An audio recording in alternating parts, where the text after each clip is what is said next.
Las bolsas vuelven a niveles preconflicto, con el índice de avaricia y miedo pasando de zona de miedo extremo a zona de avaricia en tan solo un mes. Sin embargo, los precios de la energía, tanto petróleo como gas, aunque se moderan desde máximos, siguen claramente por encima de los niveles preguerra, acusando la disrupción de la oferta de duración aún indeterminada.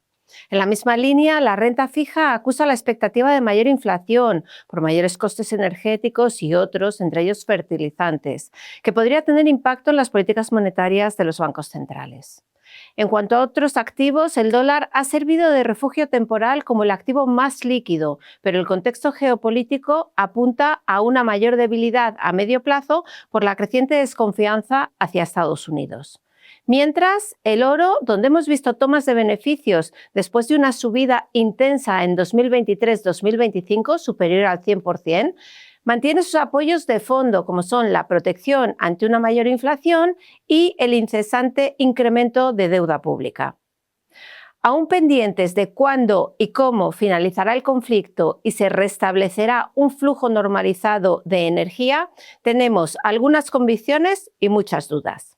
Como principales convicciones, tenemos muy claro que veremos, en primer lugar, un impacto al alza en la inflación en el corto plazo, que el tiempo dirá si es transitorio o más duradero. En segundo lugar, un impacto a la baja en crecimiento más intenso en aquellas economías más energéticamente dependientes como Asia y Europa y menos en Estados Unidos gracias a su independencia energética.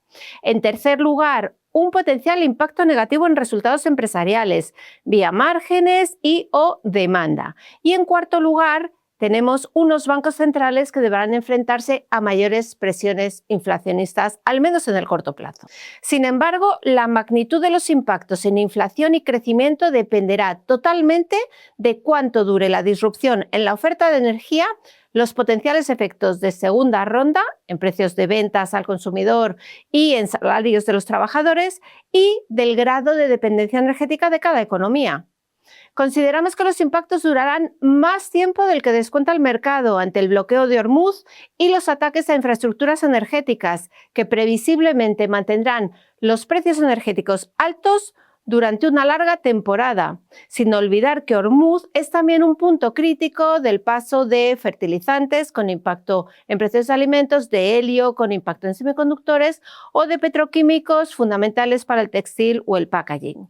Y es en este entorno en el que las previsiones de inflación, en este caso concreto del Fondo Monetario Internacional, muestran un amplio rango entre los escenarios más positivos y los más negativos, que contemplan precios del crudo muy diferentes en 2026 y 2027 en función de cómo se vaya resolviendo el conflicto en Oriente Medio, y barajan desde un escenario de limitado impacto en cuantía y duración hasta un escenario muy adverso de precios del crudo sostenidamente altos, con graves implicaciones inflacionistas.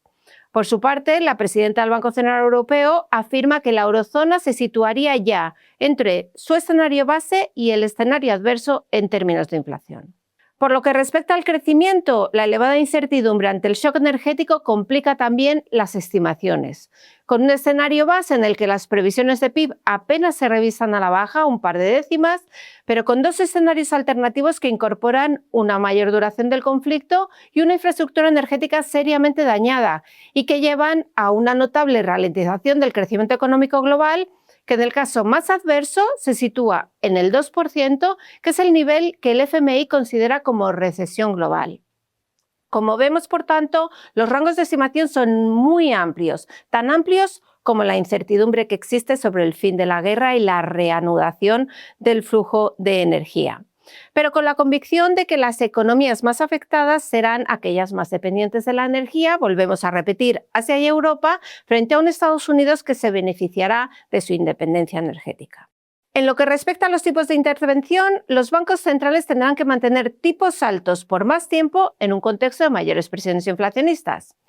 Si bien es cierto que la inflación manda en el corto plazo, los bancos centrales no deben precipitarse y solo deberán subir tipos si ven señales claras de desanclaje de sus expectativas de inflación.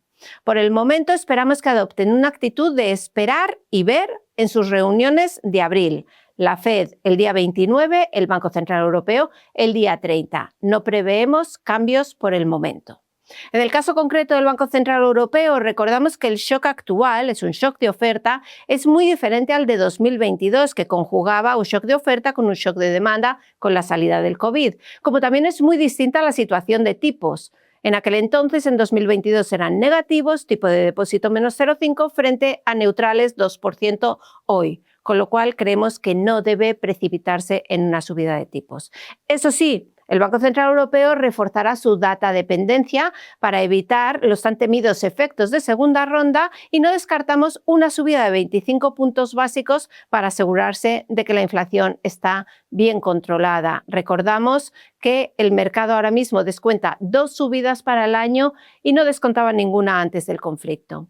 En cualquier caso, habrá que ser muy prudentes para evitar los errores del pasado, como los que cometió Trichet en 2008 y 2011, subiendo tipos para frenar una inflación asociada a repunte del petróleo y luego viéndose obligado a bajarlos de forma drástica ante la gran crisis financiera y la crisis de deuda europea.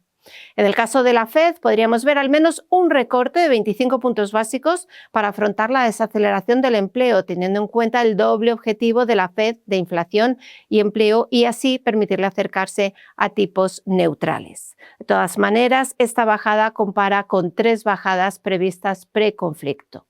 En cuanto a las bolsas, lo más relevante es que han vuelto a máximos, a la vez que sus múltiplos de valoración se acercan también a máximos históricos, a pesar de que, en primer lugar, el crudo sigue un 30% por encima de los niveles preguerra y las TIRES están 30-40 puntos básicos más arriba. Es por eso que las valoraciones precisan del apoyo de los beneficios empresariales, unos beneficios que por el momento mantienen unas sólidas previsiones para el año.